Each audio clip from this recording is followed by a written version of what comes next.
This was supposed to be a simple installation, like 1 hour tops. And of course, with my car being the way it is, it didn't end that way. Now, this is a rear disc brake kit for the Charger here. And normally you'd be able to just slap this thing on and be done in no time, but of course with the car being the way it is, the axle flange is way too big for this new kit. And of course I found a couple of things with the car that I can't leave just as is, such as the wheel studs being way too small and the axle bearings being absolutely shot. So now I'm going to take you through how this simple job, which was supposed to be done in no time, is actually going to be done on this car. We're going to be dealing with those new disc brakes, the axle bearings, the wheel studs, and I also got to take care of a couple of residual valves for the old drum brakes. So without further ado, let's get started on this mess. So what you see here is already the disc brake bracket on here. I got that on real quick, thinking everything was going to be totally fine, but obviously it's not. And as I was putting the axle back on, I noticed something. So this end play is totally normal. This is totally normal. That is not. That is terrible. So what is going on is the bearing inside is finally worn down, and I'm assuming the drums themselves were actually holding it all together, being seemingly totally fine.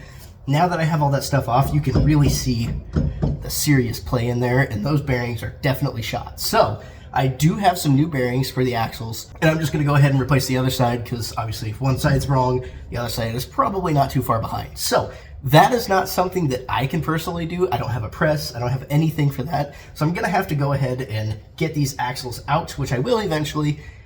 That way I can get it to a shop so they can take off the old bearings and press the new ones on.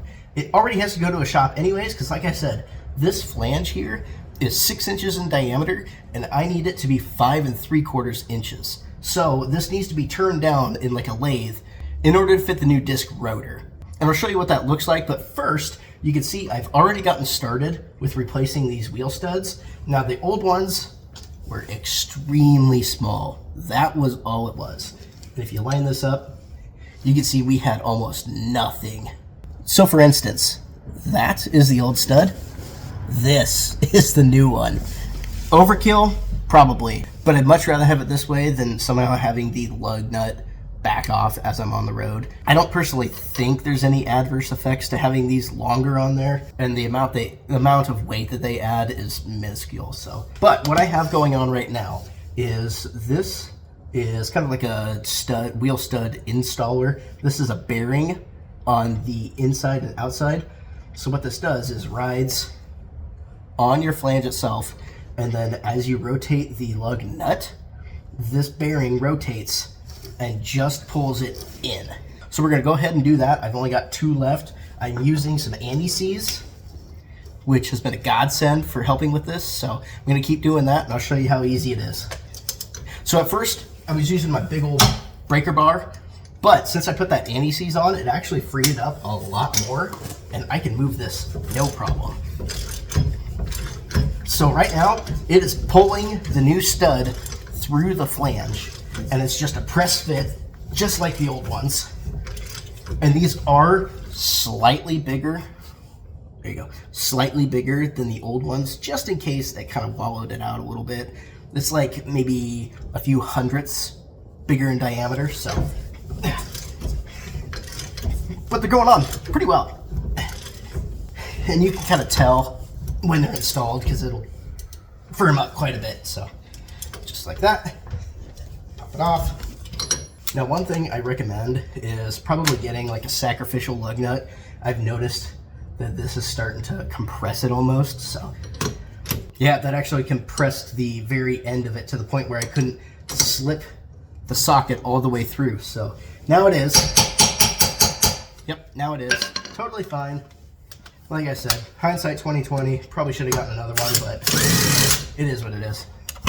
Okay, so now, firmly in place, just gonna go ahead and slide this on the last one. Also, if you haven't used it before, anti-seize gets absolutely everywhere. There's no helping it, so just do your best to mitigate it. I don't know if you can tell, but as I'm putting these wheel studs on, the axle is just moving so much. That is not right. Glad I caught it when I did, because I've had this thing blow some wheel bearings on the front before as I was driving. Not fun. Okay, last one is installed. Now let me show you what I was talking about with how long these are. Yeah, I gotta be careful with the lip up here now, but look at how long those are. There we go, I've kind of got them half on now, and look at how much those stick out. Now, like I said, I don't think it's gonna be a big problem. I mean, it's not doing any harm, they're just out farther, so. God, look at that, even with the wheel on, it's so bad. But I don't foresee anything going wrong with how long these are. These are technically made for like wider wheels for drag racing or something, but I'm probably just gonna have this set of wheels, maybe another set, but nothing that's going to need how wide these are. So it's just an extra look, I guess. I don't know. I'm not going for looks with this, I'm going for function. So, all right, let's get the wheel back off. I'm gonna be able to show you what is so messed up with this axle. So aside from the obvious, I also found out that my brake line is barely pushing any fluid through. And you can tell all the way back in there where it tees. Yeah, that is a bunch of brake fluid sitting on the axle. So I'm not sure what happened with that, but I do have some new brake lines and that tee coming. Everything forward of that should all be brand new. I got a new hose, and then this line right here is all brand new all the way up to the front. So the only thing I can think of as to why it's not pushing any pressure through is just something inside here. And to be fair, when I was pulling this off, you can see there's a tiny bit now. When I was pulling this off, it was almost like it was trying to break the fitting itself. So I actually had to take the wheel cylinder with the drum off, rotate the wheel cylinder to get it off. So hopefully that's all the problem is with this here. But in the meantime, that's gonna sit because obviously I don't have any brakes right here. I'm gonna have to pull the axle out, so not that big of an issue. Okay, I get you sitting on my axle. You're not moving, so that's good. God, look at my hands. There you go. All I did was mess with this stuff so far. These brakes were putting off a lot of dust, and I'm thinking that's because the axle was sitting so low and just digging the bottom of that. I'm gonna have to check those shoes and see. But for the time being, I'm just gonna put the wheel back on and leave this axle be because I still got some time before I can take these out anyways. So what I'm gonna do is start working on those residual valves. So come to find out, if you watched any of my videos in the past, I put a residual valve in the brake line itself, and actually, I didn't need to do that. See, what I didn't know is this master cylinder, it's meant for a disc drum setup, which was on here before, and that apparently meant that there was a residual valve built into the master cylinder. I did not know that. Apparently I just didn't read it. And so I actually have two residual valves in line. That is not something I need. That's not something that you really need in general. So now, since we're switching to a disc brake setup, we don't need a residual valve. Those were 10-pound residual valves, and with disc brakes, as long as the master cylinder is above where your brakes are, you don't need a valve at all. Now, if they're below, you need like a 2-pound just to hold a little bit of pressure, but for this system, we need absolutely nothing. So I'm gonna go ahead and remove both of those. It's not like I got fluid going through the brakes right now anyways, apparently, so not gonna be that big of a deal. Just gonna go ahead and rip them out. All right, enough yapping. Let's do it. So as you can see, we've got a new master cylinder in the car, but I can't talk about that right now because I finally found a shop that is going to help me with these axles. So I got to get them out. I'm on a short time frame right now because they close at 6. It's currently 2:30, so we got to get these things out and get them to them. They're honestly like 45 minutes away from here, and I don't have much time, so all I can do right now is something pretty sketchy, and I don't like it, but I got to do it. So as you can see, I do not have much room in this garage right now. I can get this axle out, no problem with all this room, but my problem is getting the far side out. Barely any room over here. So what I'm gonna have to do, and this is gonna be sketchy, I don't like the thought of this at all, but it has to be done. I have to lift the car up onto the jack, roll the back of the car over just enough to where I can get the axles out, or I should say the right axle, and hope to God I can do that. There's not gonna be a problem. I am deathly terrified of what's gonna happen, but I don't have time to think about it. I just gotta do it, so here goes nothing.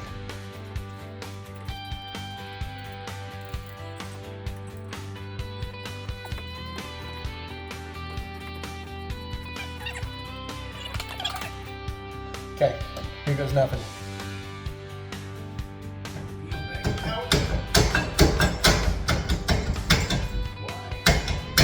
There we go.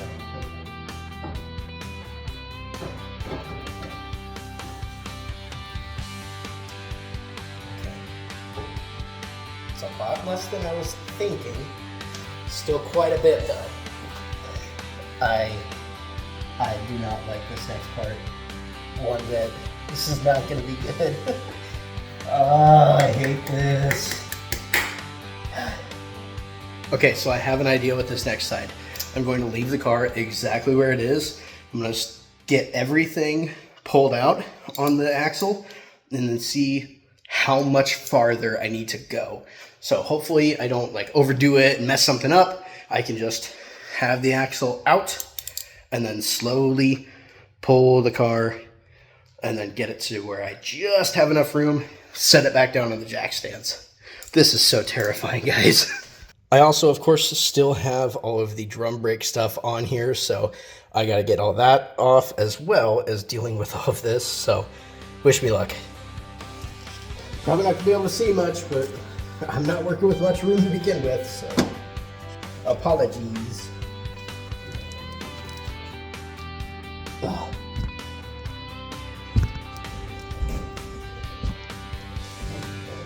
It is so close to being not like where I have to not move it.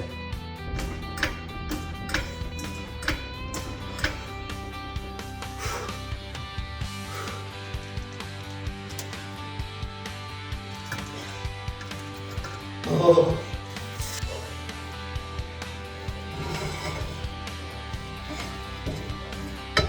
Let's go! So a few days have passed now, and I finally have the axles back. I mean, look at that machining. All in all, I am so glad that I just gave this to a shop to do. I mean, there's no way I would have been able to do it right, so I'm glad I was able to get that to someone. So the bearings are a little bit different than what was on here before. I think I've touched up on it before, but these are what are called green bearings. They're a roller style bearing instead of a taper bearing, and what you usually see these on are like 4 9-inch rear ends, stuff like that. It's a little bit of an upgrade in that you don't have to adjust these ones. You can just slap them in and there's zero play. So got those pressed on, and honestly looks fantastic. I got to get these studs off, but that's going to be after I put the axles in, so let's go ahead and do that. Look at how beautiful that looks in here. So I went ahead and threw this side on just to make sure everything is good, and there is zero play in the bearings now, so we are fantastic on that end. If you want a great video detailing how you put these brakes together, I suggest you go ahead and watch my other video on the front end of this car. I did a QA1 suspension swap, and with that I also did a front Baer disc brake kit, and I go over everything as far as the shims that you need to use, what torque, all of that. And so I highly suggest going and watching that one because I detailed a lot of that in there. But as far as all that's concerned, I've already got the brake lines halfway put on. I've got the brake caliper shimmed and in place. I just need to tighten it up. And then honestly, this is ready to put the wheel back on and get ready to bleed it. Oh, I forgot. I still have to take the residual valve off of the brake line up front and then bleed the new master cylinder. I'll get that done. Then we can put everything back together completely and set it down. It's amazing how quick everything goes once you actually have everything set the way you need it to be. So I'm going to throw this on real quick, get the other side on. I'll show you that a little bit, and then we'll get to doing everything else. So just a basic little rundown of this because I'm not really going to have much room to record. So this is Baer axle. Nothing on it right now. I've got the new brake line just kind of positioned in place for now. And what we're going to do is put this bracket onto the flange here. Now this is basically going to act as the backing plate for the disc or for the drum brakes. So nothing really changes here. The only difference is we have that bearing in its place. So I'm going to go ahead, get the gasket on because I forgot about that, and then throw this bracket on and then put the axle in, and we should be almost home.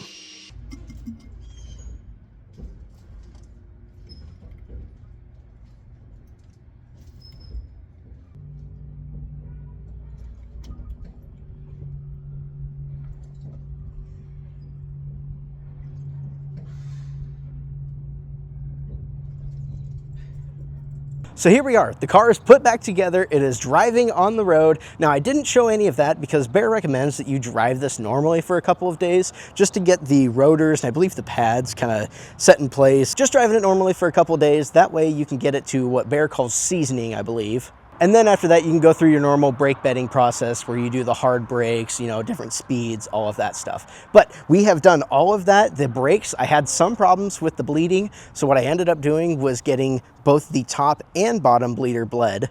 It seemed like it worked. I had a little bit of air coming through both after I bled them initially. So I don't know if that was a thing where I needed to let it sit or if there was actually air in that.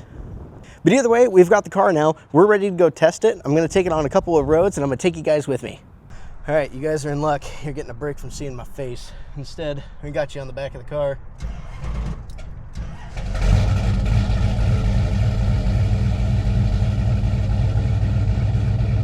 So this is gonna be a little bit more of like a dual test. I haven't really pushed the car since I got the new QA1 suspension on this, and I am chomping at the bit to do that. So we're gonna test that out as well, especially right here.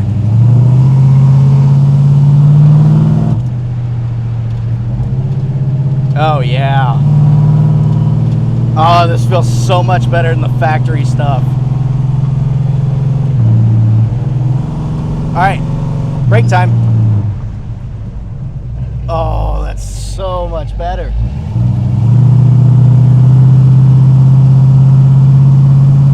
So with the old stuff, you know, whenever you hit the brakes, it would kind of veer to one side or the other. With this, we are straight. I mean, there was no deviation at all with that.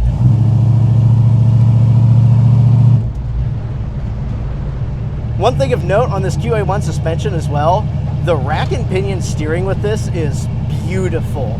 You know, coming from having the absolute factory steering box in this to an upgraded steering box, and now this rack and pinion steering, there is really no comparison.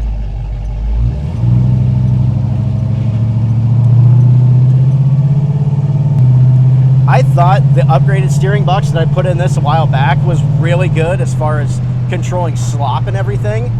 This rack and pinion steering is in another league. The single adjustable shocks I have on this are set up perfect for what I'm doing right now. I'm really only on 3 clicks. This thing can get so much harder. That's what she said. But I think it goes up to 18 if I remember right. This is actually one of the softer settings and it still feels so much more planted. And as you can hear, I do have a little bit of a wheel rub. I did get rid of that. I'm thinking that because I have the new disc brakes, it might have pushed the wheel back out a little bit, but that's just something I need to figure out. Nothing to do with the brakes or the suspension. I should say the car's doing. It's all me.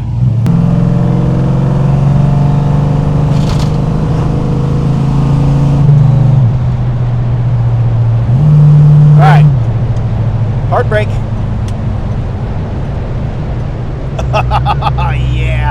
Yeah, once you get up to speed and you actually hit the brakes, it is night and day. I have yet to touch the bias on this as well, so I do have that adjustable proportioning valve for the rear brakes that I have not touched yet. It's actually set at the full setting, so. Now I think I still do have a problem with the master cylinder where I need to adjust the push rod out a little bit, because I'm really not getting a whole lot of brake until I hit the bottom of the pedal travel. And I'm thinking that's just something to do with my setup because it's not coming in or out, it's consistent. It's just towards the very bottom of the pedal. Not a big deal. I'm still getting a ton of braking pressure compared to the old setup I had. All right.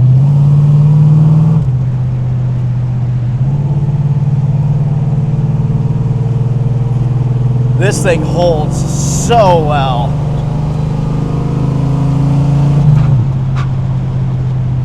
Ah, this car is beautiful. Now this is still just with kind of a by hand alignment. I know this is going to get so much better once I actually get time to take it somewhere to get it aligned. All right, let's hit some main roads.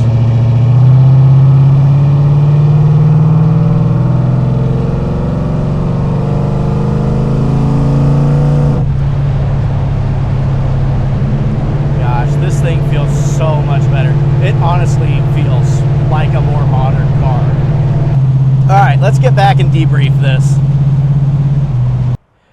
When I tell you guys that I am speechless, I am amazed at how this car is handling now.